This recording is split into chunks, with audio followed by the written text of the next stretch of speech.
Acabó un euro. Ah, no, no, no, no, han estado libres entonces. Sí. Ya, entiendo. Bien, entonces vamos a empezar con la primera parte. Vamos a empezar con la primera parte que es síndrome del intestino irritable. Síndrome del intestino irritable es una de las enfermedades, una de las enfermedades gastrointestinales que con más frecuencia van a ver en el consultorio, eh, mm, donde el componente emocional es fundamental. Es, es uno de los puntos importantes en cuanto al tema del manejo también, ¿no? Bien, mientras que se van acoplando sus otros compañeros, ¿no? Empezamos con algunas definiciones básicas, ¿no? El síndrome del intestino irritable es un trastorno funcional caracterizado por dolor o malestar abdominal asociados a cambios en la frecuencia o apariencia en las deposiciones. Cuando hablan de enfermedades funcionales, hay dos enfermedades en gastroenterología, enfermedades orgánicas y enfermedades funcionales. Las enfermedades orgánicas quiere decir que hay un daño estructural evidente, ¿no? Anatómico, ya sea, por ejemplo, una úlcera, ya sea un tumor, ya sea una angiodisplasia, ya sea eh, una inflamación evidente, ¿no? Y por otro lado tenemos los trastornos funcionales que representan enfermedad, pero el tejido o la parte anatómica está indemne, ¿no? No hay aparentemente, no hay aparentemente repercusión orgánica, pero obviamente sintomatología sí lo va a haber. Entonces, por definición, ninguna condición inflamatoria, mecánica, bioquímica manifiesta o explica los síntomas de esta enfermedad, ¿no? Habitualmente, cuando ya se le diagnostica síndrome del intestino irritable, es una enfermedad incurable. Es una de las enfermedades crónicas del tracto gastrointestinal, así como el reflujo, así como la dispepsia funcional. Habitualmente, pues genera episodios de que el paciente va a estar tranquilo y episodios donde el paciente va a estar con sintomatología diversa, ¿no?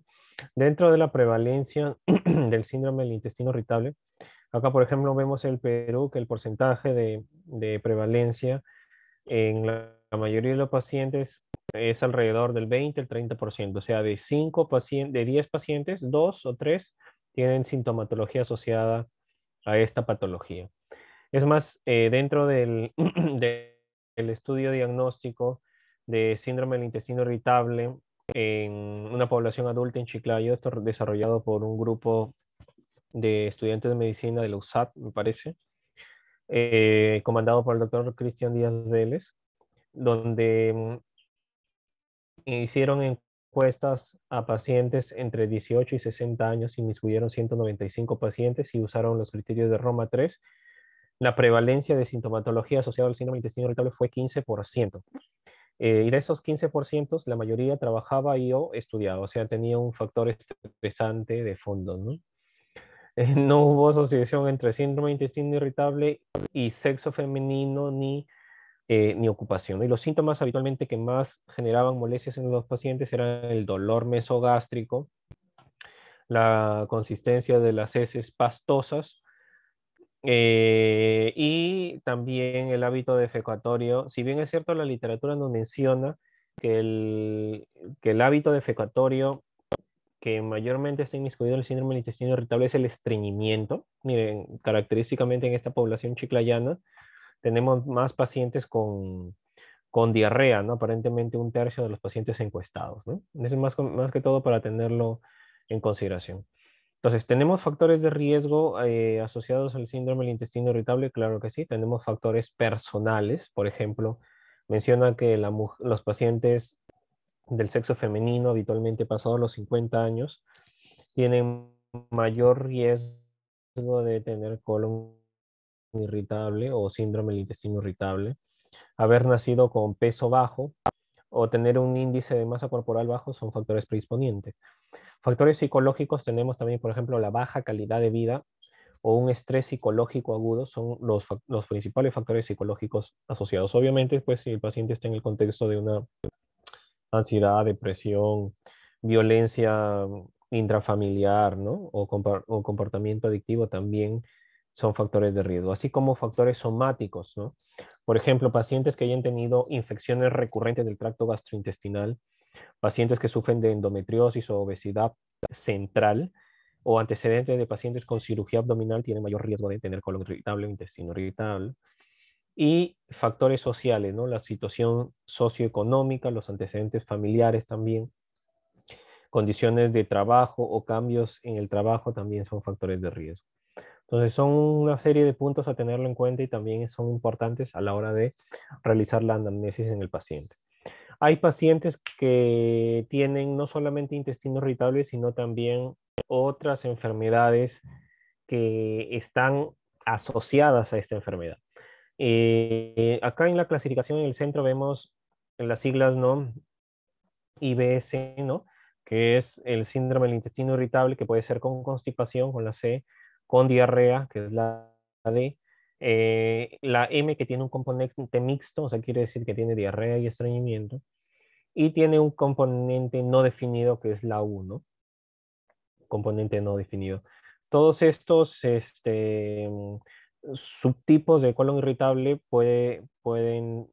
se puede clasificar pues, a los pacientes de acuerdo pues, a la predisposición del hábito evacuatorio. Sobre esto puede el paciente tener náusea, dispepsia funcional, diarrea funcional, estreñimiento funcional, disinergia del piso pélvico, como patologías gastrointestinales asociadas y reflujo, ¿no? Enfermedad por reflujo, enfermedad por reflujo gastroesofágico también, ¿no?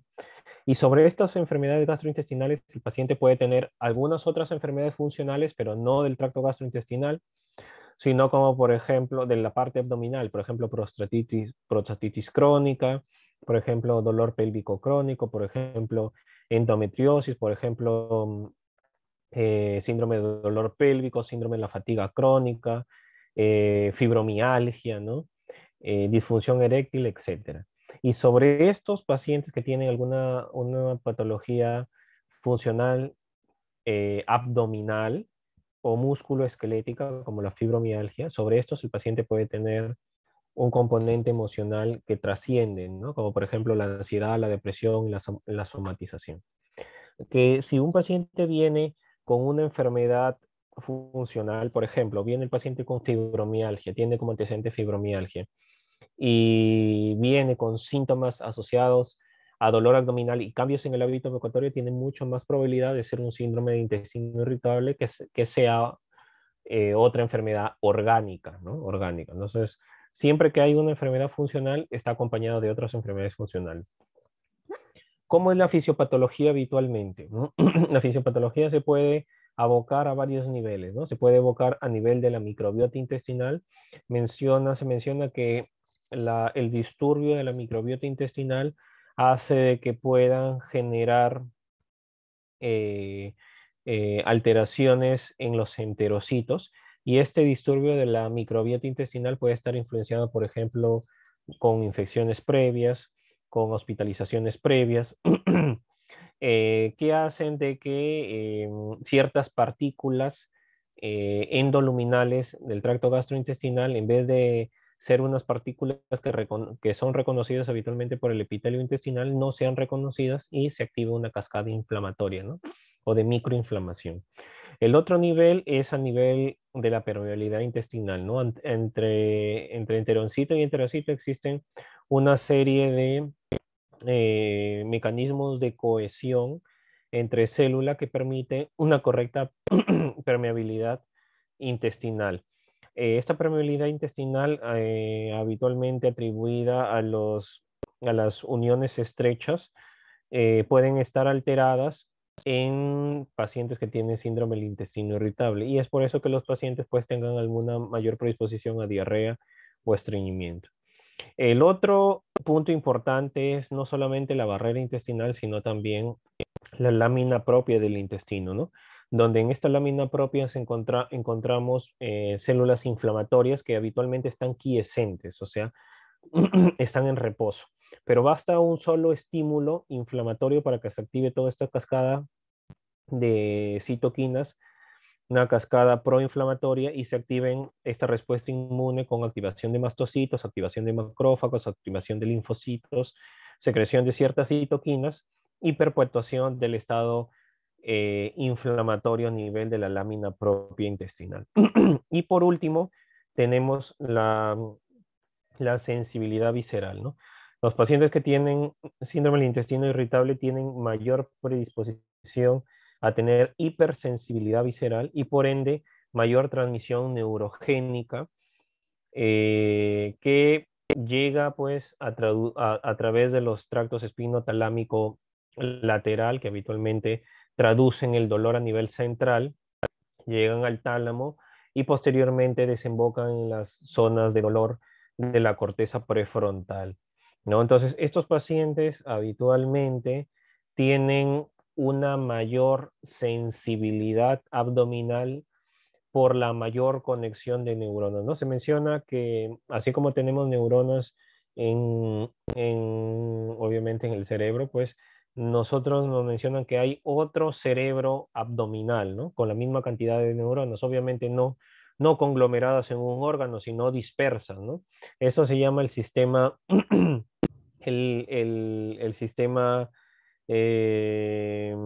neurointestinal, ¿no? O llamado también actualmente el eje intestino-cerebro, ¿no? Por eso es que actualmente se está tratando de hacer definiciones en el CIE-10 o cambios en la clasificación del CIE-10 de enfermedades, que ya no se llaman enfermedades funcionales, sino se llaman trastornos del eje intestino-cerebro, porque efectivamente casi la mayoría de procesos funcionales están alterados pues a dicho nivel, ¿no?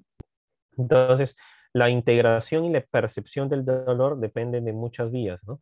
Dentro de ellos tenemos el tálamo, la corteza límbica, la corteza viscerosensitiva, que es la zona donde se percibe el dolor, el giro cingulado anterior, y la corteza prefrontal, que ya lo habíamos mencionado, que también tiene que ver mucho con el comportamiento frente a los síntomas, la memoria, el dolor, y algunos son otros cambios de somatización.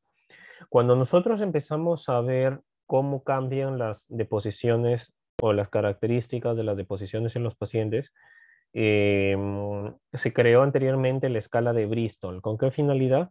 Con la finalidad de caracterizar las deposiciones, ¿no? Por ejemplo, el Bristol tipo 1 y 2 es aquel Bristol que estaba más acompañado con síndrome del intestino irritable asociado a estreñimiento. A veces el paciente te dice, doctor, estoy haciendo como pelotitas. Entonces, en ese momento tú, la historia clínica, ¿cómo lo colocas? Lo que le tienes que colocar es ponerle por paciente pues con Bristol tipo 1, ¿no?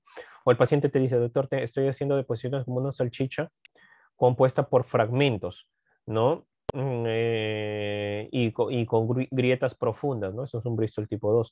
Cuando son grietas superficiales es un Bristol tipo 3, o como una salchicha y lisa y blanda es un Bristol tipo 4, que es una deposición normal.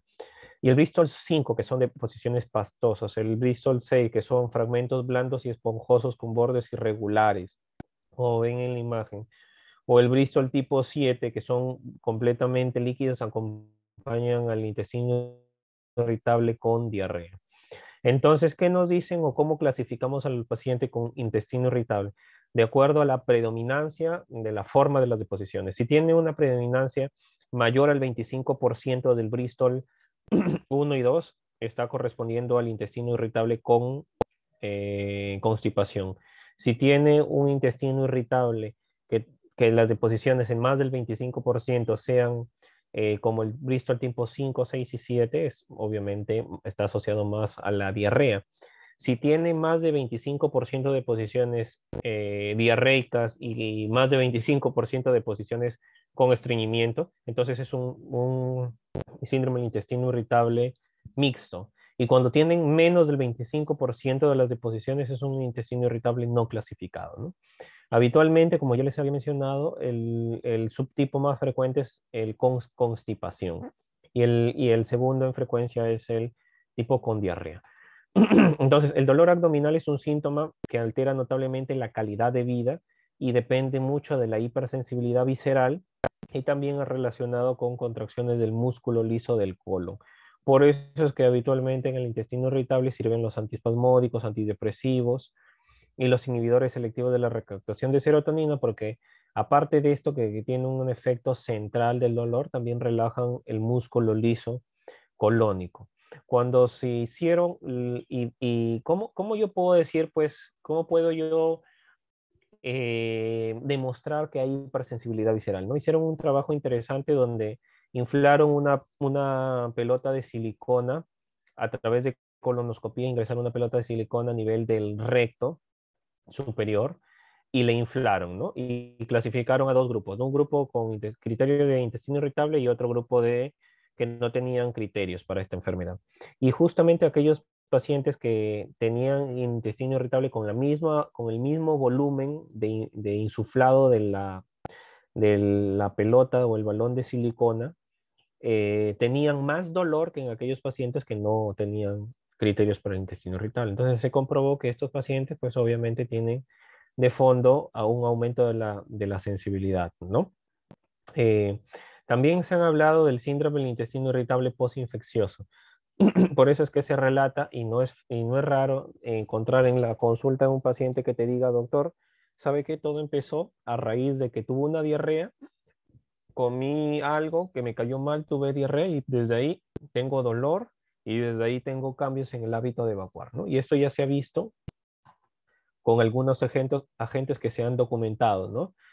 Salmonella, Shigella, Yardia, algunos virus también, y se han documentado la prevalencia del el intestino irritable después de una infección gastrointestinal. Otro punto importante también es la dieta, ¿no? Hay algunos alimentos que son fermentables que les llamaron FODMAP o grupo de alimentos FODMAP. El grupo de alimentos FODMAP es un grupo de alimentos que inmiscuyen alimentos fermentables, oligosacáridos, disacáridos, monosacáridos y polioles, que están en ciertos tipos de alimentos, como por ejemplo la fructosa, los fructanos, los galactanos, los azúcares, los alcoholes que son propios de algunos alimentos.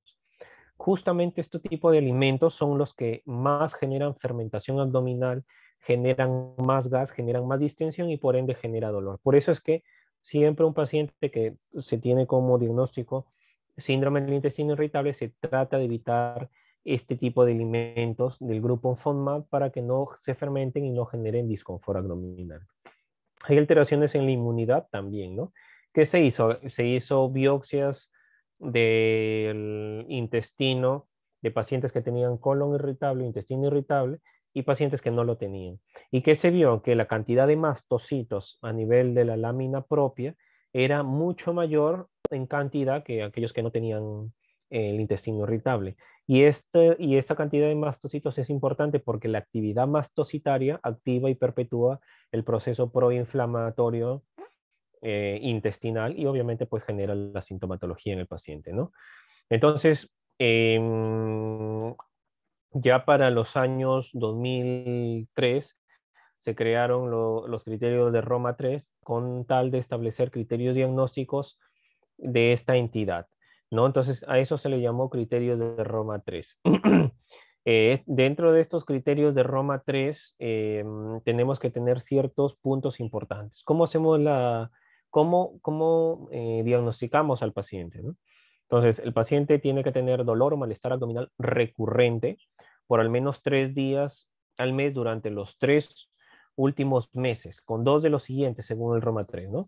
Mejora con la evacuación, habitualmente el paciente tiene dolor, se va al baño, evacúa y mejora el dolor, eso es un criterio de intestino irritable. Inicio asociado a cambios en la frecuencia de las deposiciones. Inicia el dolor y cambia la frecuencia de las deposiciones. Inicio asociado a cambios en la forma también de las deposiciones. Los criterios deben de cumplirse en los 3 meses previo pero los síntomas ya deben de haber iniciado 6 meses atrás. Entonces, estos criterios los revisaron y vieron que muchas veces por ahí se filtraban pacientes que tenían cáncer de colon o patología maligna. Es por eso que en el 2017 se reunieron nuevamente y establecieron los criterios de Roma 4, que son los actuales, los vigentes. ¿Y qué me dice? Pues estos criterios de Roma 4 casi son similares. El paciente tiene que tener un dolor abdominal recurrente al menos una vez por semana y deben de estar presentes los 3 últimos meses. Pero el paciente debe de haber tenido ya esta sintomatología más de 6 meses del dolor abdominal. Por eso es que cuando hablamos de dolor abdominal crónico se usa como punto de corte más de 3 meses. Y el dolor abdominal debe de estar asociado con dos de tres, ¿no? De los siguientes síntomas, ¿no? Dolor relacionado con la defecación, cambios en la frecuencia y cambios en la forma de las deposiciones. Tiene que tener 2 de 3. Si tiene 2 de 3, estamos bien. Por ahí vamos con síndrome del intestino irritable. Pero el paciente no debe de tener ningún signo de alarma, ¿no? Por ejemplo, pacientes que tengan más de 50 años y que no haya tenido un screening para cáncer de colon, es un signo de alarma. Entonces no entraría como de frente a la definición de síndrome del intestino irritable con los anteriores criterios, ¿no? Obviamente se le tiene que hacer el screening de cáncer de colon, una colonoscopia, y ya con eso después ya podemos plantear el síndrome del intestino irritable. Tiene que habitualmente cambios recientes en el hábito evacuatorio. Si son recientes y no son crónicos, entonces es un signo de alarma. Pérdida del sangrado, pérdida gastrointestinal hemática, o sea, sangrado gastrointestinal, de repente melena, hematopesia, es un signo de alarma. Dolor nocturno, ¿no? Los síntomas nocturnos eh, habitualmente es un signo de alarma para el colon irritable, ¿no? Pérdida de peso no intencionada, historia familiar de cáncer colorectal o enfermedad inflamatoria intestinal, masa abdominal palpable, deficiencia de hierro o anemia, y test de sangre oculta en heces positivos son signos de alarma. Si tiene al menos uno de estos pacientes, no entra con los criterios iniciales del síndrome del intestino irritable. Se tiene que descartar organicidad. ¿Sí? Entonces, dentro de estas características típicas del síndrome del intestino irritable, como ya les había mencionado, tiene que tener dolor abdominal y cambios en el hábito de evacuar. ¿Cuáles son las características de una enfermedad orgánica que no me hagan suponer a primera vista que fuera un intestino irritable? Cuando habitualmente el paciente sea más de 50 años, cuando tiene síntomas severos o haya empeorado de manera progresiva, pérdida de peso inexplicable, diarrea nocturna o síntomas nocturnos, historia familiar de patología maligna, colónica, hemorragia digestiva, tanto sea alta o baja, o anemia ferropénica, ¿no? Entonces, cuando tenemos a un paciente con signos de alarma, si tiene signo de alarma, pues hay que buscar la causa de esos signos de alarma, hacerle colonoscopía, endoscopía, etcétera, ¿no? Pero si no tiene signos de alarma, tenemos que excluir primero fármacos, ¿no? ¿Está consumiendo algún fármaco el paciente? Me dicen, no, no está consumiendo fármacos. Si no está consumiendo fármacos, nosotros tenemos que clasificar o subclasificar el intestino irritable y darle tratamiento de acuerdo al subtipo de intestino irritable, ¿no? Ya vamos a ver que el tratamiento del intestino irritable se basa en qué subtipo es y en base a los síntomas que predominan en el paciente. ¿Qué estudios complementarios se utilizan habitualmente en el intestino irritable? En realidad, si viene un paciente joven sin signos de alarma, no se hace mayor cosa, pero si viene un paciente con signo de alarma, al menos con la edad más de 50 años y que no haya tenido un screening para cáncer de colon, obviamente, ahí se dejaría pues al menos una colonoscopía, ¿no? Para realizar y para descartar que no haya nada de consideración dentro del colon. Se usa también la calprotectina fecal cuando se necesita descartar enfermedad inflamatoria intestinal. ¿Por qué? Porque la calprotectina fecal habitualmente indica un proceso inflamatorio intenso. Más aún si uno hace deposiciones y sale una calprotectina fecal en las deposiciones, pues bastante elevada, es más sugestivo de una enfermedad inflamatoria intestinal que un síndrome del intestino irritable, que no hay inflamación macroscópica, ¿no? El uso de la lactoferrina fecal también puede descartar enfermedad inflamatoria intestinal. Eh, y ya entrando al tratamiento, estos son los acápites a tener en cuenta en el tratamiento, ¿no? Que el tratamiento está dirigido a los síntomas, al síntoma que más le molesta al paciente.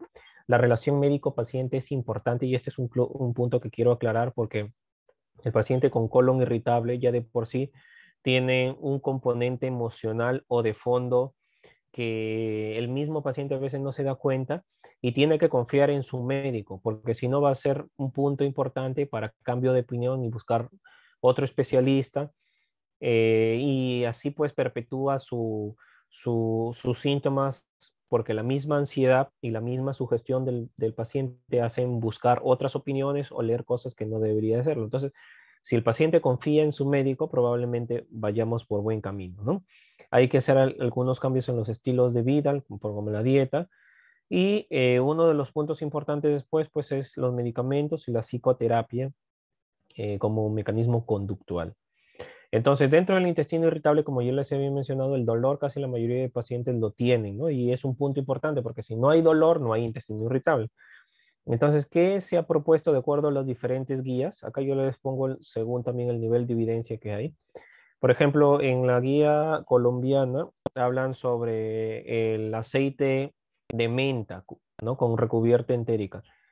Por eso es que a veces el paciente que está con cólicos toma menta y como la menta tiene un efecto relajante en el músculo liso, hace que baje indirectamente el dolor. Se puede utilizar. El bromuro de otilonio y el bromuro de pinaverio son los antiespasmódicos de elección utilizados para disminuir el espasmo colónico y el espasmo intestinal, ¿no? Y habitualmente los tenemos comercializados como Spasmomen o Spasmodox, ¿no? Que son para el intestino irritable. Son de entrada, ¿no? De cajón y son de elección para los pacientes que tienen un componente de dolor importante. Hay otros antiespasmódicos como la trimebutina, la meveridina, el simetropio, que también pueden utilizarse para disminuir el dolor abdominal, pero los que tienen mayor evidencia es el bromuro de otilonio y el bromuro de pinaverio. Ahora, un punto importante es, doctor, pero si en mi posta yo estoy trabajando y veo que un paciente tiene síntomas del colon irritable, ¿puedo utilizar un antiespasmódico más comercial, más frecuente y más barato?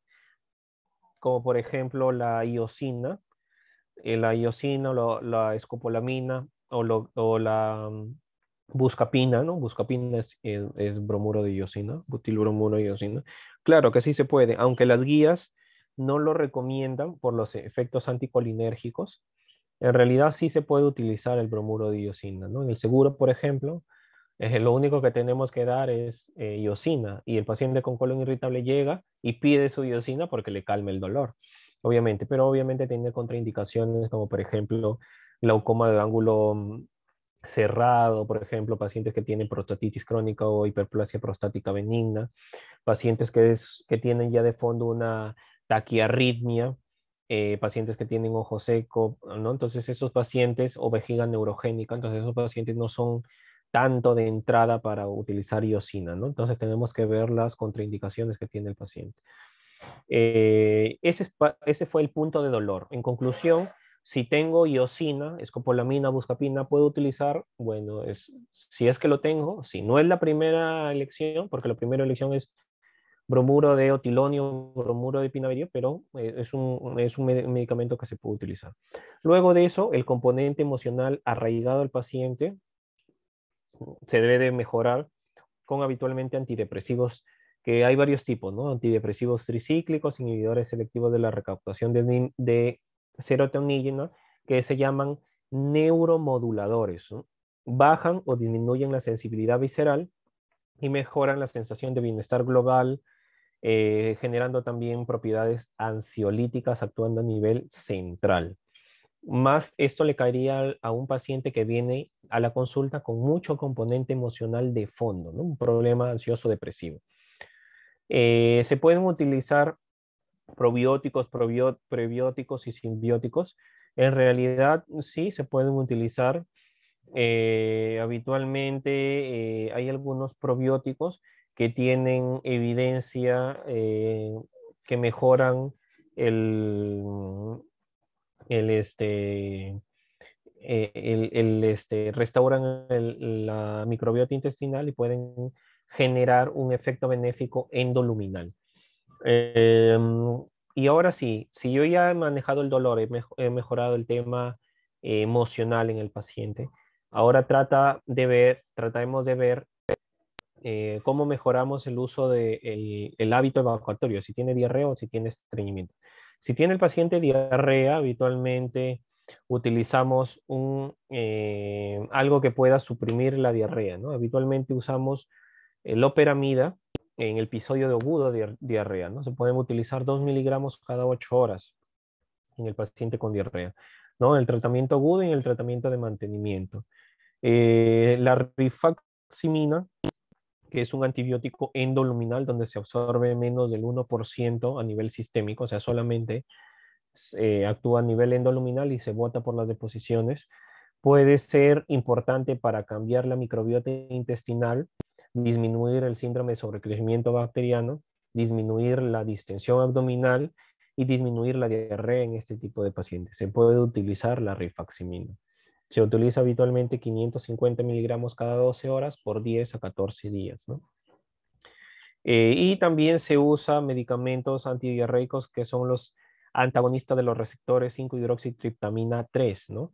Y dentro de estos mecanismos tenemos al ondansetron y tenemos al romacetrón, ¿no? Acá en el Perú tenemos ondansetron, eh, que se podría utilizar. Habitualmente poco utilizamos ondansetron para pacientes con diarrea, más solo utilizamos el ondansetron para náuseas y vómitos, pero se puede utilizar también, ¿no? Y la otra contraparte, que es el tema del estreñimiento, si viene un paciente con síndrome del intestino irritable donde tiene mucho estreñimiento, se pueden utilizar laxantes estimulantes como el bisacodilo. El bisacodilo es el Dibrolax, Dulcolax, ¿no? Que se puede utilizar una tableta en la noche de manera indistinta. Se puede utilizar el picosulfato de sodio como laxante estimulante, que es el Evacuol, el famoso Evacuol que uno lo toma, es como un laxante y bueno, el paciente va a ir al baño, ¿no? Eh, y habitualmente lo que podemos utilizar también son laxantes osmóticos que jalen agua al endoluminal, como por ejemplo el polietilenglicol, como terapia de mantenimiento. En el polietilenglicol hay varias presentaciones, Evalax, Glicolax, que son las más conocidas y que habitualmente son laxantes que generan efectividad de manera crónica en el paciente. O sea, puede utilizarlo el polietilenglicol un año y va a tener la misma efectividad, a diferencia del Dibrolax o el Bisacodilo o el Dulcolax, que habitualmente pasado el mes ya va perdiendo efectividad para mandar al baño el paciente, ¿no? Otros medicamentos que se utilizan para el estreñimiento es el linaclotide o el lubiprostone, que también se utilizan como para el estreñimiento, que son de elección para estreñimiento, pero en realidad en el Perú no los tenemos todavía, ¿no? Dentro de la intervención no farmacológica, como ya les había mencionado, una buena relación médico-paciente puede mejorar la adherencia al paciente al tratamiento y por ende, pues mejorar después los síntomas, ¿no? Y también se había mencionado la implementación y adherencia a una dieta baja en FODMAP, que les había mencionado, ¿no? Los medicamentos fermentables, monosacáridos, oligosacáridos, polioles, ¿no? La psicoterapia es importante también cuando todas estas terapias se hayan utilizado y no se hayan mejorado.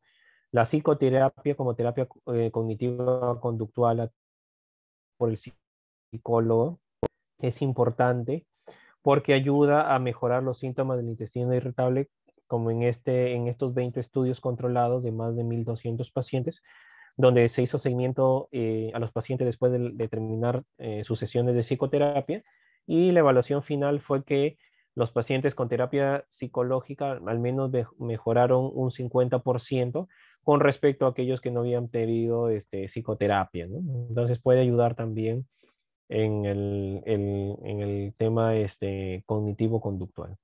Entonces, si yo tengo un paciente, Si yo tengo un paciente con dolor abdominal recurrente y estoy sospechando el intestino irritable, lo que yo tengo que hacer primero es, lo que yo tengo que hacer es descartar que no tenga ningún signo de alarma.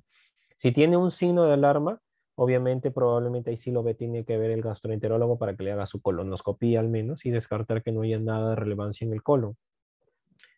Pero si no tiene ningún signo de alarma el paciente y se ha descartado que hay una enfermedad orgánica, entonces ya se queda con el diagnóstico del síndrome del intestino irritable.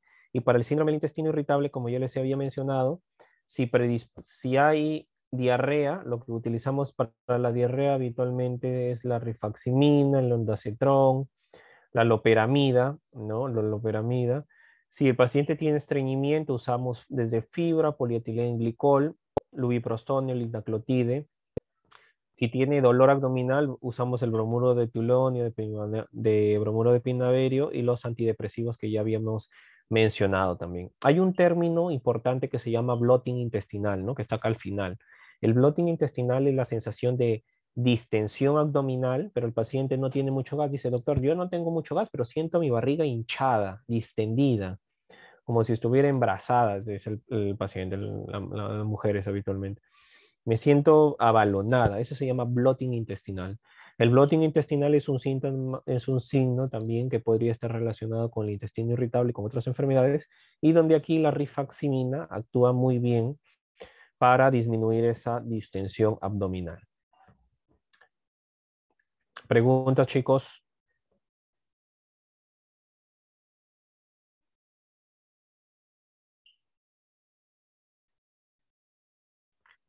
Preguntas sobre el intestino irritable.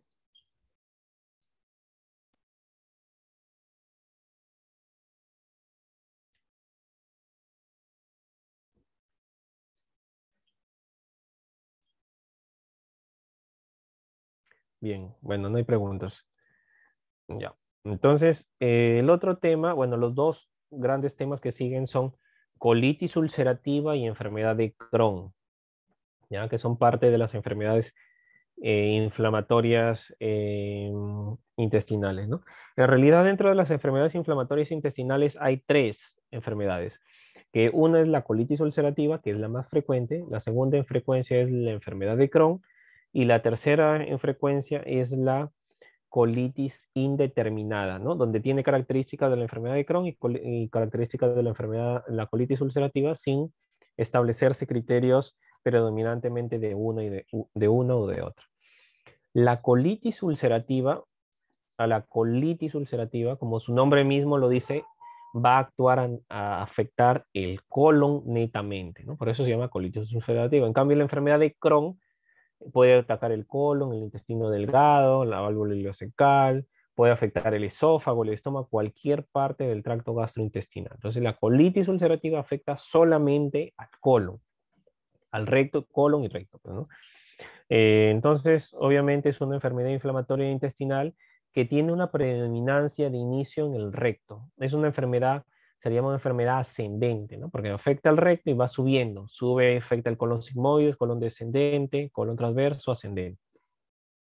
Y se extiende proximalmente por todo el colon, ¿no? La incidencia es de 2 a 20 casos por 100.000 personas y hay dos picos de incidencia. Uno entre los 15 y 30 años y otro entre los 50 y los 70 años de edad, ¿no? No hay predominancia de género.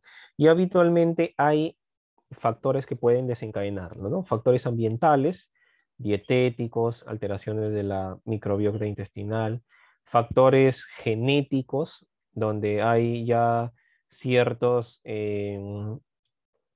ciertos locus, ciertos genes que están más, que predisponen más a tener inflamación en el colon y alteraciones inmunitarias, ¿no? En la inmunidad innata y la inmunidad adaptativa, donde pues esto genera una perpetuación del proceso inflamatorio y genera inflamaciones trascendentes en el colon y en el intestino. Dentro de los factores genéticos, como factores de riesgo, mencionan que si hay un familiar de primer grado, el riesgo de tener puede ser hasta el 15%. ¿Sí? Los judíos askenazis por genética tienen 3 a 5 veces más riesgo de tener colitis ulcerativa, ¿no? Eh, Habitualmente hay ya patrones genéticos que se han establecido que aumentan hasta 700 veces el riesgo de tener colitis ulcerativa, ¿correcto?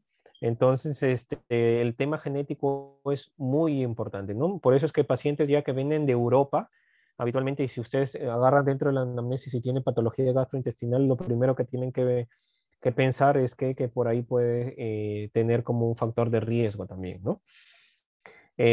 Factores ambientales, tenemos pues que la incidencia mayormente de las enfermedades inflamatorias intestinales ocurren en países desarrollados y habitualmente en zonas urbanas. Esto es importante, ¿por qué? Porque habitualmente los países en vías de desarrollo, los países pobres, los países en zonas rurales, habitualmente pues las medidas higiénico-dietéticas no están tan, tan proscritas, pues, ¿no? Entonces, habitualmente, pues, el paciente, pues, come, de niño, pues, come tierra, se mete las manos a la boca, o sea, tienen una deficiencia en sus estados de salubridad que el mismo organismo se adapta a ello y por ende, pues, genera una inmunidad. Por eso es que cuando viene un gringo de al extranjero y se come un ceviche por acá, pues lo manda al baño, tiene diarrea y le da una colitis tremenda. ¿Por qué? Porque no es, su sistema inmune del tracto gastrointestinal no está adaptado, ¿no? Y es por eso que este sistema inmune no tocado, por decirlo así, es un factor de riesgo para estos pacientes que vienen de países industrializados, ¿no? Las mejores condiciones sanitarias pueden reducir la exposición a infecciones entéricas y tener, pues, entre comillas, eh, una predisposición a tener este tipo de inflamación, ¿no? El tabaquismo es un factor protector para la colitis ulcerativa. O sea, los que fuman tienen una protección contra la colitis ulcerativa y un factor de riesgo en la enfermedad de Crohn. Infección por salmonela, la apendicectomía antes de los 20 años es un factor de riesgo y la lactancia materna por más de 3 meses protege de las enfermedades inflamatorias intestinales. Por eso es pues que ahorita pues con esto por eso es que siempre se preconiza que al menos por múltiples beneficios que te da la lactancia materna, se debería de perpetuar esto pues para toda la vida, ¿no? O sea, para todos los tiempos, por decirlo así, ¿no? O sea, quiere decir que siempre tenemos que preconizar en nuestros pacientes que la lactancia materna es lo mejor que puede haber pues hasta cierta etapa de vida, ¿no? Entonces, dentro del proceso inflamatorio, también hay una fisiopatología donde se inicia a través de ciertos estímulos endoluminales. Estos ciertos estímulos endoluminales pueden ser alimentos, pueden ser alteraciones de la microbiota intestinal, que actúa con receptores inmunes, que es el TLR, que es el receptor Toll-like, ¿no? Que habitualmente lo agarra la célula presentadora de antígeno, que es la célula dendrítica en el intestino delgado. Entonces viene un estímulo de afuera o parte de la comida y el primero que agarra esa partícula extraña es la célula dendrítica, ¿no? Como la ve extraña, la presenta a los linfocitos TCD4 y como la ve extraña, detecta de que es una partícula nociva y se activa la cascada inflamatoria.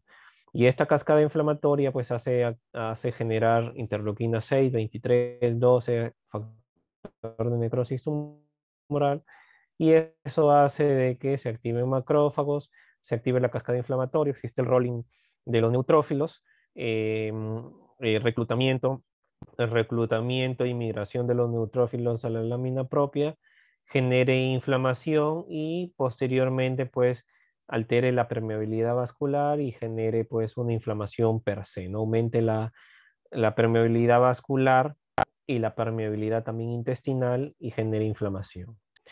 Dentro del diagnóstico de la colitis ulcerativa tenemos síntomas clínicos, hallazgos endoscópicos y obviamente la confirmación histológica.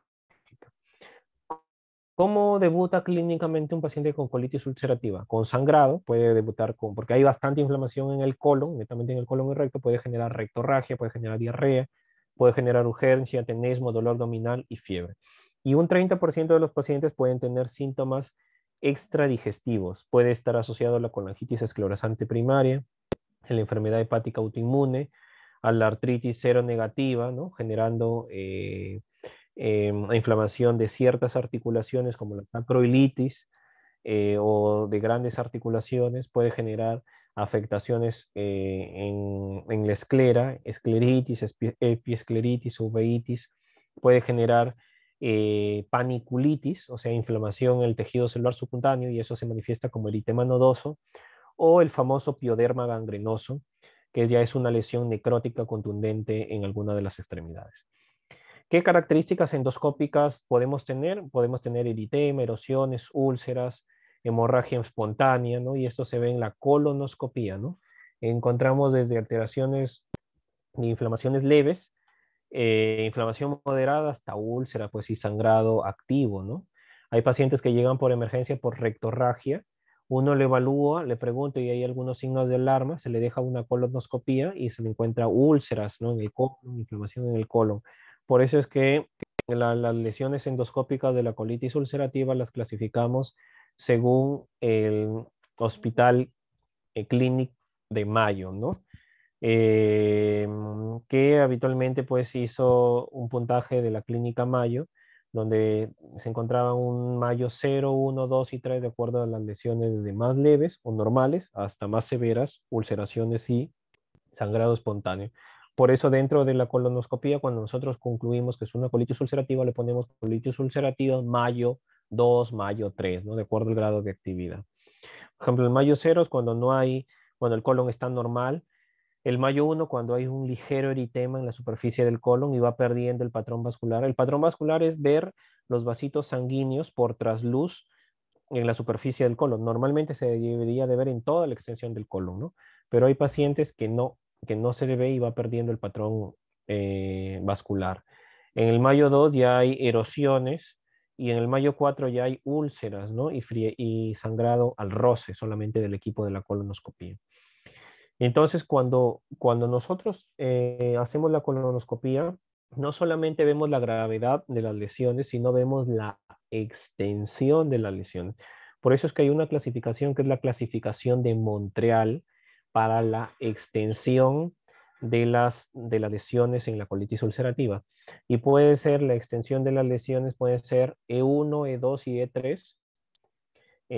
Si E1 es cuando solamente está inflamado el recto, se llama proctitis ulcerativo. E2 cuando está inflamado el colon izquierdo y E3 cuando está inflamado todo el colon.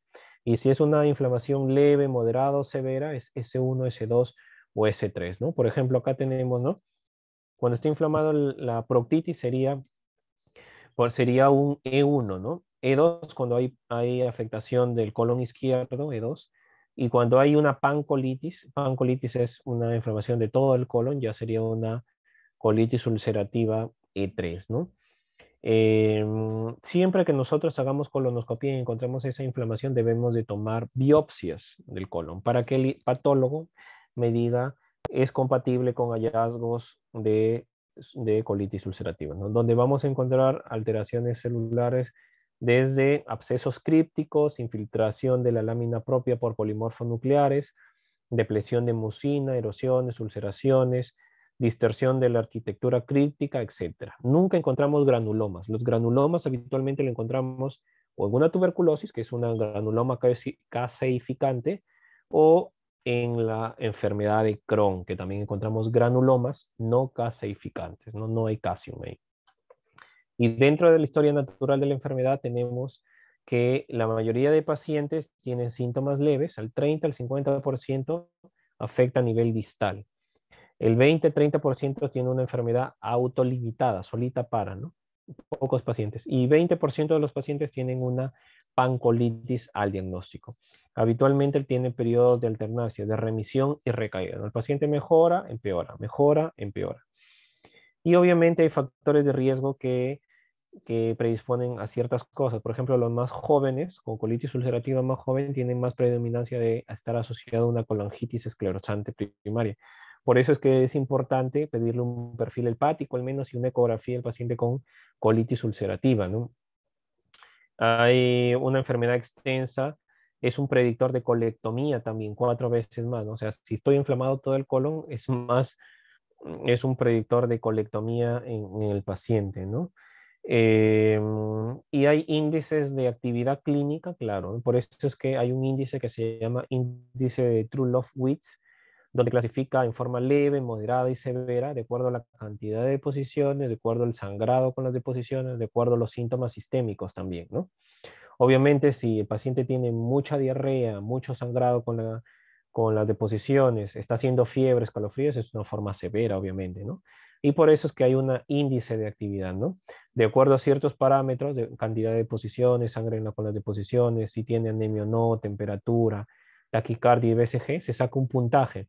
Si ese puntaje habitualmente es más de 22, como en este cuadrito, obviamente que es un brote grave, ¿no? Un brote moderado, leve y inactivo de acuerdo al puntaje ya seleccionado. Esto de acá habitualmente nosotros lo utilizamos rápidamente. Hay aplicativos, hay aplicaciones que tienen estas tablitas y rápidamente entra un paciente por emergencia con colitis ulcerativa o sospecha, le ingresamos todos estos datos y nos da, ¿no? Puntaje 25, ¿no? Brote grave, dice. Entonces ahí ya sabemos qué utilizar rápidamente en este tipo de pacientes, ¿no?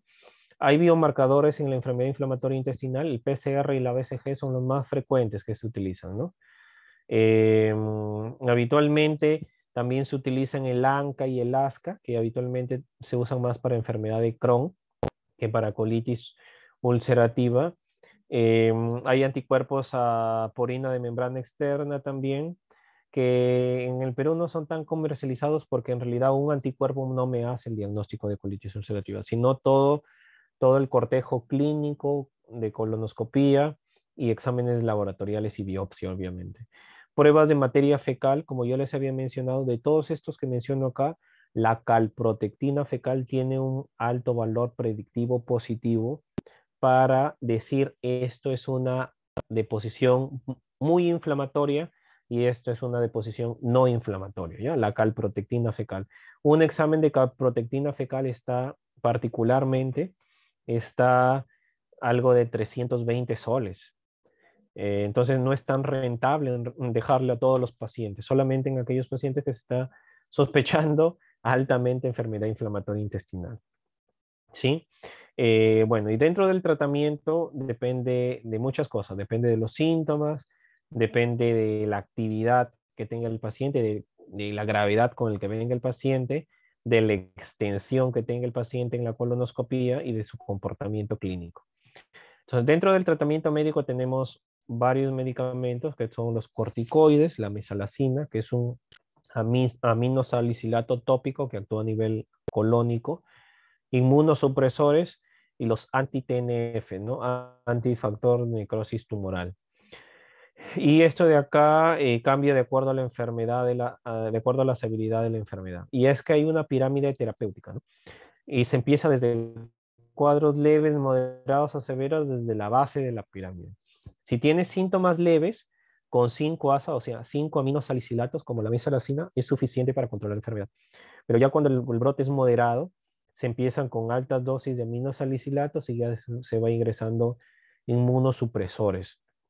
Luego de eso, si no responde con inmunosupresores ni con esteroides orales en la actividad moderada, ya se le puede agregar agentes biológicos como los inhibidores los antifactor de necrosis tumoral, ¿no? Que son la terapia biológica.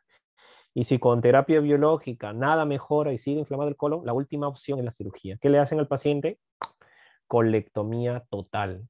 La colectomía total es el tratamiento curativo de la enfermedad de la colitis ulcerativa. Claro, obviamente si se inflama el colon y todo el colon está inflamado, pues si yo quito el colon, pues ya no va a haber nada que se inflame, ¿no? Entonces es fácil, ¿no? Claro, pero vivir sin colon no es tan fácil, ¿no? Alteras la calidad de vida del paciente. Entonces, dentro del tratamiento se utilizan aminosalicilatos, que tenemos acá la mesalazina, que es uno de los aminosalicilatos más, más importantes habitualmente, ¿no? Se absorbe menos del 12% en el intestino y el 88% se queda en el colon para desinflamarlo. Habitualmente, miren, la zona más marrón de este dibujo es la zona donde habitualmente más se beneficia el colon para desinflamarlo con los aminosalicilatos. Por eso es que los pacientes que tienen proctitis ulcerativa o colitis ulcerativa izquierda, no se benefician tanto de aminosalicilatos vía oral, porque los aminosalicilatos vía oral desinflaman más la parte derecha del colon. Dentro de estos aminosalicilatos tenemos la mesalazina, que tiene varios efectos, ¿no? Induce a la apoptosis, disminuye la adhesión celular proinflamatoria, disminuye en cierta medida el factor de necrosis tumoral, tiene un efecto antimicrobiano, tiene múltiples efectos antiinflamatorios a nivel del colon. Otro de los medicamentos utilizados son la terapia biológica, que ya les había mencionado. Y acá tenemos el infliximab, que es un inhibidor del factor de necrosis tumoral, ¿no? Es un anticuerpo monoclonal tipo inmunoglobulina G contra el factor de necrosis tumoral alfa. Tiene una actividad similar a la ciclosporina y los esteroides, y habitualmente la dosis que se da es 5 miligramos por kilo en la semana 0, a la semana 2 y a la semana 6. Y luego cada 8 semanas hasta la remisión del cuadro. ¿Y cuándo se usa anti-TNFs, o sea, terapia biológica? En pacientes refractarios o dependientes a corticoides, ¿no? Pacientes que no mejoran con la terapia básica, entonces ahí se le da infliximab. Y es por eso que acá hay unos cuadritos en el tratamiento de la proctitis y la colitis ulcerativa, ¿no? La proctitis ulcerativa es inflamación del recto, básicamente, ¿no? La proctitis ulcerativa. ¿Qué se utilizan? Se usan 5 aminosalicilatos tópicos, o sea, en supositorios, ¿no? 1 gramo por día por 4 semanas, ¿no? 1 gramo por día por 4 semanas, desinflamas bastante esa zona del recto y después ya puedes mantener con 5 aminosalicilatos cada 48, 72 horas y puedes utilizar también esteroides tópicos, ¿no? Como budesonida en espuma. Si tienes una colitis ulcerativa izquierda o extensa activa, ahí usamos vía oral, aminosalicilatos, mesalazina vía oral, entre 2 a 4.8 gramos. Y también podemos utilizar a la vez 5 aminosalicilatos tópicos en supositorio. Y después podemos ir viendo cómo mejora o no mejora el paciente. Si mejora el paciente, eh, vamos suspendiendo gradualmente el medicamento y si no mejora, podemos agregarle corticoides. Y de acuerdo al corticoide que se le puede agregar al paciente, el corticoide que se le puede agregar al paciente, luego podemos agregar inmunosupresor como la satioprina. Esto ya es por manejo de especialidad de gastroenterología. Si no mejora con corticoides, inmunosupresor como la satioprina, ya le podemos agregar anti-TNF, ¿no? Cuando ya no responden a nada, o sea, cuando no responden a corticoides, pues ya tengo que usar una terapia biológica, ¿no?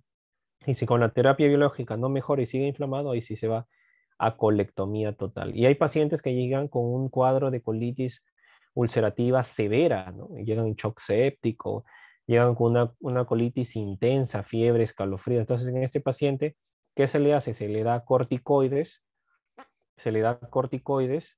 y luego de esto se le da los corticoides, se tiene que medir 3 a 5 días el tratamiento. Si en estos 3 a 5 días mejora el paciente, en buena hora. Si no mejora, ahí se le puede dar también terapia biológica o ciclosporina, ¿no?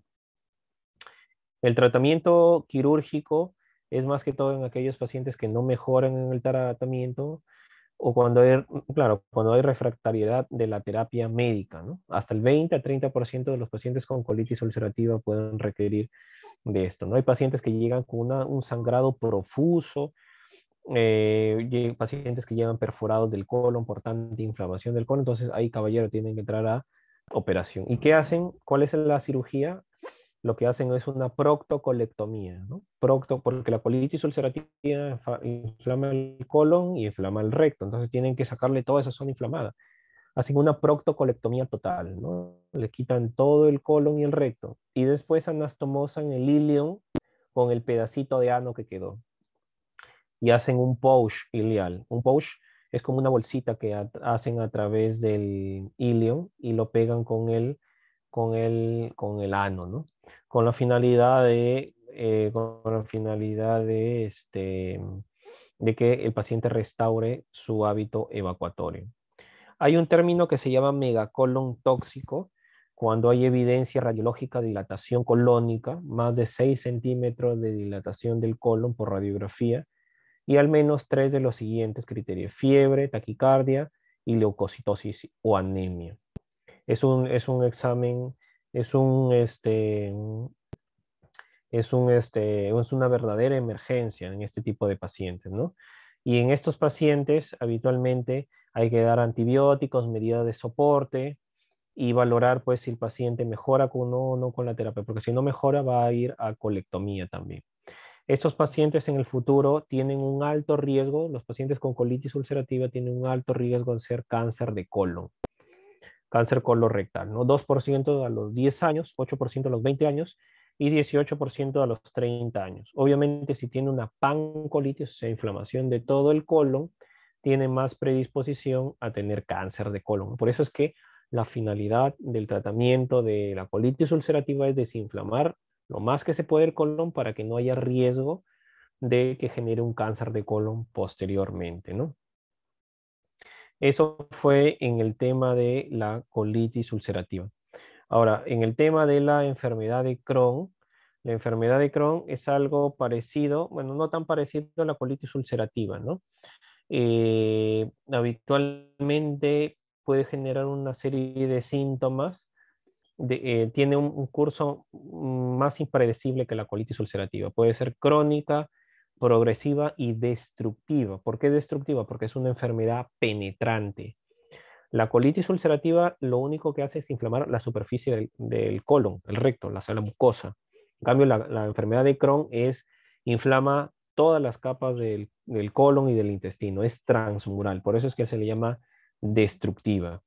Dentro de la epidemiología, habitualmente tenemos una tasa de incidencia entre el 15 y 20 y 30, entre los 15 y 30 años, como los pacientes con colitis ulcerativa, entre el primer brote. Y uno de los países que más reporta casos es Finlandia, ¿no? Dentro de la epidemiología hay factores de riesgo de recaída y de cirugía de inicio. Por ejemplo, pacientes que sean menores de 40 años, que tengan una localización del ilion terminal, que tengan una enfermedad perianal. A diferencia de la colitis ulcerativa, la enfermedad de Crohn ataca el ano y alrededor del ano. En cambio, la colitis ulcerativa no ataca al ano, ataca al recto, por ejemplo. Es una diferencia. Y tiene también manifestaciones extraintestinales, sí. También puede generar colitis esclerosante primaria, puede tener artritis, espondilitis, artritis psoriásica, etcétera, ¿no? Hay también disturbios a nivel de la barrera intestinal, claro que sí, por eso es que hay genes ya documentados que están relacionados directamente con su fisiopatología, ¿no? El gen MUC1 y MUC19. Y esto lo vemos mejor acá, ¿no? Habitualmente el curso clínico también es casi parecido a la enfermedad, a la colitis ulcerativa, donde viene un agente endoluminal, activa la célula dendrítica, genera una activación del proceso inflamatorio intestinal y activa la cascada inflamatoria, macrófagos, mastocitos, etc. Pero la inflamación suele ser mucho más intensa en la colitis ulcerativa. Por eso es que habitualmente hay una afectación transmural, donde va a generar pues ulceraciones, alteraciones de la permeabilidad vascular, eh, y obviamente va a generar la clínica específica de la enfermedad de Crohn. Así como en la enfermedad de Crohn había un índice que era el índice de True Love Whips, acá hay una hay un índice de actividad de la enfermedad de Crohn que se llama el CDAI, ¿no?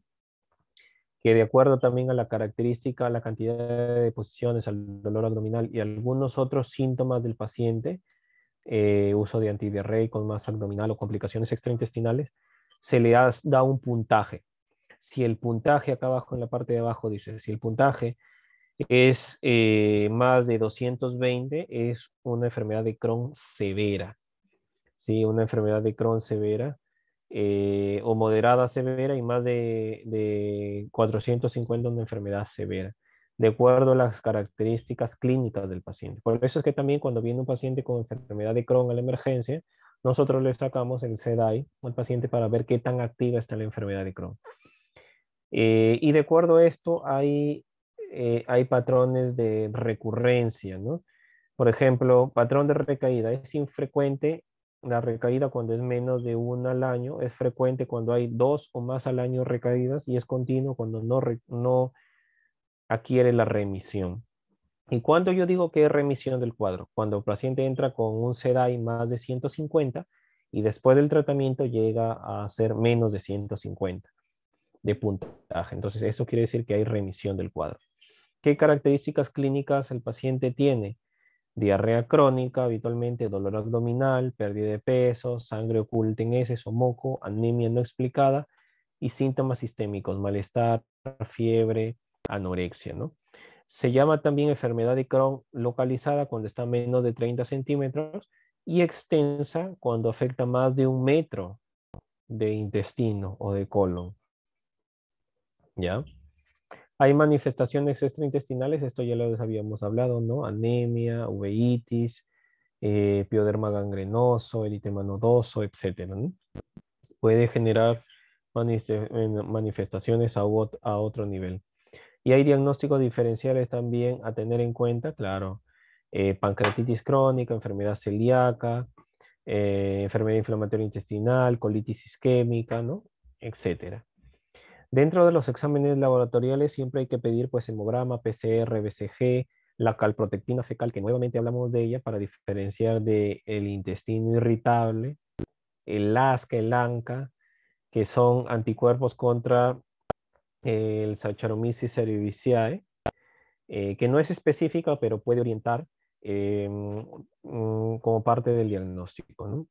Entonces, la evaluación clínica es importante y los hallazgos endoscópicos mucho más todavía, ¿no? Por eso es que se le debe de hacer colonoscopía con ileoscopía. O sea, ¿qué quiere decir? Que hacemos la colonoscopía, llegamos al ciego y aparte de eso tenemos que entrar por la válvula ileocecal para entrar hacia el intestino delgado. Habitualmente entramos 10, 15 centímetros. Los últimos 15 centímetros del intestino delgado, o sea, del ilion, porque justamente es la zona del ilion que está más afectada en la enfermedad de Crohn, ¿sí? Por eso es que se debe de hacer una ileocolonoscopía. Siempre, si uno sospecha de enfermedad de Crohn, tenemos que hacer una ileocolonoscopía para determinar la severidad de afectación colónica e intestinal. Ya más allá no se puede entrar con el equipo, ¿no? Con el equipo. Entonces, mire, vemos dentro de los estudios de los pacientes en colonoscopía, tenemos ulceraciones, tenemos eritema. Esta imagen en la parte superior derecha que ven blanquecina es fibrina, ¿no? La fibrina secundaria pues a una ulceración, ¿no? Eso ya son hallazgos endoscópicos que nosotros vemos sangrado activo, ¿no? En enfermedades de Crohn en algunos pacientes. Entonces, vemos el del azul, de acuerdo a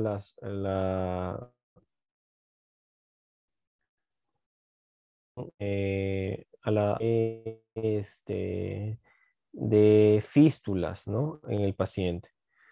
Como la enfermedad de Crohn es una enfermedad penetrante, o sea, es transmural, habitualmente genera fístulas, es una enfermedad fistulizante. Podemos establecer diagnósticos. En realidad, a veces hay pacientes que debutan con una suboclusión intestinal o una obstrucción intestinal. Podemos pedir una placa de tórax para ver no solamente la obstrucción intestinal, sino también podemos ver sacroileitis, ¿no? Que también puede estar asociado al paciente con esta enfermedad. Entonces, para establecer la extensión tenemos que pedir una ileocolonoscopía, podemos pedir tomografía y resonancia magnética también para evaluar la parte intraabdominal. Y vemos algunos cambios en la tomografía, que esto ya me lo da el radiólogo, habitualmente que me dice que hay estrecheces, estenosis o fístulas a nivel de la tomografía, ¿no? Y lo que hay que ver también dentro de estos es que a veces hay pacientes que se les hacen colonoscopía y no se le encuentran tantos hallazgos de la enfermedad de Crohn. ¿Por qué? Porque la enfermedad de Crohn no solamente ataca el colon, sino también ataca el intestino delgado. Y es por eso que a veces hay que evaluar el intestino delgado. Y me dicen, doctor, ¿y cómo evaluamos el intestino delgado si la endoscopía llega hasta el duodeno nomás y la colonoscopía llega hasta los 10 últimos centímetros del ilion? Y ahí todo el intestino delgado del yeyuno y el ilion no se logra evaluar, que ahí son como 7 metros. Ahí se puede utilizar lo que dicen acá, ¿no? Cápsula endoscópica, ¿no? Que va tomando, que es una cápsula especial que toma y va tomando fotos de todo el del tracto gastrointestinal, ¿no? Se puede utilizar gammagrafía también con leucocitos marcados y enteroscopía, que ya es un mecanismo endoscópico especial para ver el intestino delgado, ¿no? Hay criterios histológicos para diagnosticar enfermedad de Crohn.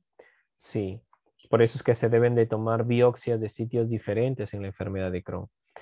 Y la característica típica de la enfermedad de Crohn es encontrar lo que les dije, granulomas no calcificantes, ¿no? No relacionados con calcium.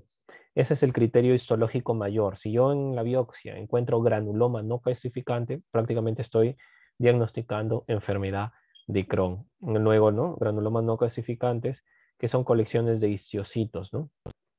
Entonces, también en la biopsia podemos encontrar displasia, neoplasia sobre la enfermedad de Crohn también. Por eso es importante tomar biopsias, ¿no? Tomar biopsias, ¿no? Inclusive hay algunos libros que nos dicen que si el colon está inflamado hay que tomar 33 biopsias, ¿no? Que es bastante para tener una precisión arriba del 90% de encontrar o no encontrar displasia. Así como hubo una clasificación de Montreal para la colitis ulcerativa de acuerdo a la extensión, también acá hay en la clasificación de Montreal para la colitis, para la enfermedad de Crohn. El CDAI, que ya les habíamos mencionado, que es el índice de actividad de la enfermedad de Crohn. Dentro de la clasificación de Montreal, miren, acá tenemos pues a los tipos de enfermedad de Crohn, ¿no? La localización más frecuente es el ilion terminal, por eso es que L1 es ilion terminal. Después hay afectación colónica dispersa, ¿no? L2. Cuando hay afectación iliocolónica, L3. Cuando hay afectación del tracto gastrointestinal superior, L4. O cuando está afectado tanto el tracto gastrointestinal superior como el inferior, L3 más L4. Puede haber estenosis, sin estenosis B1, con estenosis B2, penetrante es cuando ya está generando fístulas entre los intestinos, B3, o si es perianal, fistulizante, B3P, ¿no? Son clasificaciones que lo hacen según la clasificación de Montreal. Tenemos también marcadores que ya habíamos visto, que es el PCR, la calprotectina, que también se había mencionado. Y por último tenemos cómo manejamos la enfermedad de Crohn. Una vez que yo estoy sospechando la enfermedad de Crohn clínicamente, endoscópicamente y por biopsia, ahí recién se le da el tratamiento al paciente. ¿Cómo manejamos habitualmente? También hay una pirámide terapéutica, donde iniciamos con un medicamento que se llama budesonida o 5-aminosalicilatos, como la mesalazina, casi igual que la enfermedad de Crohn, que la colitis ulcerativa, y se va ascendiendo a esteroides, se va ascendiendo a inmunosupresores como la satioprina, la seimercaptopurina, se van subiendo a anti-TNF como el infliximab, adalimumab, certolizumab, natalizumab. Y último, lo final es la cirugía, pues, ¿no? Entonces, pacientes que tienen enfermedad ileocecal, o sea, afectación de la válvula ileocecal, con actividad leve, el único tratamiento para eso es budesonida, 9 miligramos por día. Es el único tratamiento. La mesalazina no tiene utilidad. Enfermedad ileocecal con actividad moderada, ya, doctor, ¿y cómo sacamos la actividad leve, moderada, severa? Con el SEDAI, pues que ya les había mencionado anteriormente. Acá en la actividad moderada sí encontramos, podemos utilizar esteroides y podemos utilizar también anti-TNFs, ¿no? Terapia biológica. Y si ya el paciente viene con actividad severa, ya pues se usan corticoides o terapia biológica así de frente, ¿no? De frente. Enfermedad colónica se pueden utilizar también esteroides, inmunosupresores y anti-TNF ante la recaída. Entonces, la pregunta es, doctor, ¿cuánto yo utilizo infliximab de frente en un paciente con enfermedad de Crohn? Acá hay criterios, ¿no? Paciente joven, un paciente joven con enfermedad de Crohn, de frente, terapia biológica. Paciente que está con esteroides, con más de 2 ciclos de esteroides y no mejora, yo quiero quitar el corticoide, pero no mejora, terapia biológica. Paciente que tiene una enfermedad perianal alrededor del recto, del ano, fístulas alrededor del ano, terapia biológica. Paciente que tiene una forma estenosante, tiene el colon estenosado, terapia biológica. Pérdida de más de 5 kilogramos también antes del diagnóstico, terapia biológica. Entonces, enfermedad refractaria a los esteroides, terapia biológica, ¿no? De frente. Algunas veces cuando hay enfermedad perianal se pueden dar antibióticos como el metronidazol o el ciprofloxacin, ¿no? Cuando hay complicaciones infecciosas o cuando hay fístulas perianales, ¿no? Se da antibióticos y también se da infliximab. Y hay estudios, pues, actualmente que la terapia biológica es lo mejor de la enfermedad de Crohn. Así como en la colitis ulcerativa, algo bueno es la mesalazina de inicio y que casi la mayoría de pacientes están con mesalazina. En la enfermedad de Crohn, al final de cuentas, casi la mayoría empiezan a usar anti-TNFs, ¿no? Anti-TNFs. Y esto disminuye la remisión, induce remisión de la enfermedad. El NNT es un término estadístico que es el número necesario a tratar. El número necesario a tratar es cuántos pacientes tienen que ser tratados con ese medicamento para que uno se cure. Por ejemplo, los NNT menor de 15, menor de 10 son excelentes. ¿Qué quiere decir? Que el NNT de 8 quiere decir que 8 usan terapia biológica y de repente 7 mejoran, pero uno se cura, se remite la enfermedad, ¿no? Entonces tiene NNT buenos el anti-TNF. También tenemos las tiopurinas, ¿no? La acetoprina, que es un inmunosupresor, también se utiliza para enfermedad de Crohn. Se puede utilizar acetoprina como terapia de mantenimiento para reducir la actividad de la inflamación. Claro que sí. La duración del tratamiento va a depender de la actividad de la enfermedad. Por eso es que este paciente va a tener que ir a terapia y colonoscopía para ver cuánto mejora cada cierto tiempo con el tratamiento. Porque si yo le hago una colonoscopía a los 3, 6 meses y veo que ya se curó, quiero decir que hasta ahí acabó su ciclo, el tratamiento de inicio y ya después sigue el tratamiento de mantenimiento. ¿Y qué pacientes van a cirugía? Los que no mejoran con anti-TNF, pues, ¿no? Síntomas obstructivos, enfermedad penetrante, abscesos, estenosis, ¿no? Esos pacientes pues que debutan con un cuadro de obstrucción intestinal o hay estenosis. Por ejemplo, en el hospital tuvimos una paciente que tenía una fístula colovaginal por enfermedad de Crohn, ¿no? Entonces, obviamente tienen que entrar a cirugía. Si hay fístulas o enfermedad perianal, cuando tiene múltiples fístulas perianales, enfermedad de Crohn. Muchas veces al consultorio llega pacientes que tienen varias fístulas en la evaluación y dice, doctor, me supura, ¿no? Mancho mi truza. Uno lo examina y encuentra 2, 3 fístulas. Esos pacientes hay que descartar la enfermedad de Crohn, ¿ya? Porque puede estar empezando la enfermedad de Crohn como una enfermedad fistulizante perianal. Hay que tener en cuenta. Hay nuevos tratamientos para la enfermedad de Crohn que se los voy a dejar acá en las diapositivas. natalizumab o ustekinumab, que son parte de las últimas terapias como tratamientos biológicos, ¿no? Y lo que quería ponerle en esta diapositiva es que actualmente se está hablando del trasplante fecal, el trasplante de la microbiota fecal. No fetal, ¿no? Sino fecal con C. El trasplante de la microbiota fecal es básicamente seleccionar a un individuo sano que te trasplante de posiciones hacia, bueno, que trasplante de posiciones hacia el paciente con enfermedad de Crohn. ¿Por qué? Porque estos pacientes que tienen, que son individuos normales seleccionados, obviamente se le hacen múltiples pruebas también, se seleccionan y ellos tienen una microbiota intestinal normal. Les trasplantas microbiota intestinal a través de las deposiciones en el colon, directamente les trasplantas deposiciones en el colon de los pacientes y pueden remitir la enfermedad. Esta es una de las nuevas terapias que se está hablando, que es el trasplante de la microbiota fecal, ¿no? Es trasplante de deposiciones, ¿no? Como uno de los últimos, de los nuevos tratamientos para enfermedad de Crohn, ¿no?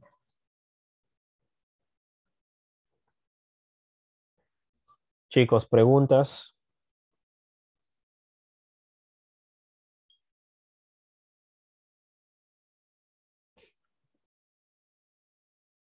No, doctor, bien.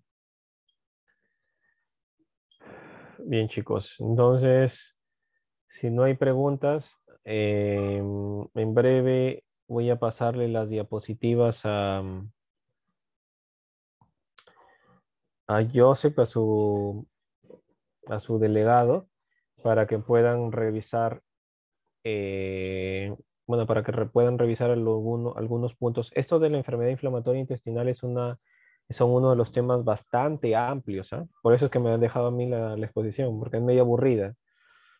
Ya, bueno, entonces son bastante amplios, bastante datos que hay que interpretar, pero acá lo importante es saber algunas clasificaciones, saber al menos lo básico en las terapias, ver cómo debutan cada uno, ver dónde afecta, en qué parte del colon y el intestino afectan, ver que son, si bien es cierto, es parte de la enfermedad inflamatoria intestinal, pero son dos enfermedades distintas que endoscópicamente se ven distintos y pueden tener múltiples complicaciones, pero casi el tratamiento va por ahí, ¿no? Al final, las dos, el máximo tratamiento es la terapia biológica, que son los anti-TNFs, como el infliximab, y la cirugía, ¿no? Bien, entonces voy a dejarle, vamos a terminar acá la clase. Espero que hayan llevado algo bueno de las exposiciones y ya nos estaremos viendo posteriormente en las exposiciones que me toca, creo que me toca la última clase, tumores hepáticos, ¿no? Tumores hepáticos. Ahí los veré nuevamente, chicos. Entonces aquí me quedo y bueno, pues sigan leyendo, sigan repasando, ¿no? Estamos en comunicación. Gracias, Gracias, doctor. doctor. Gracias. Muy bien, chicos. Gracias. Hasta luego, hasta luego.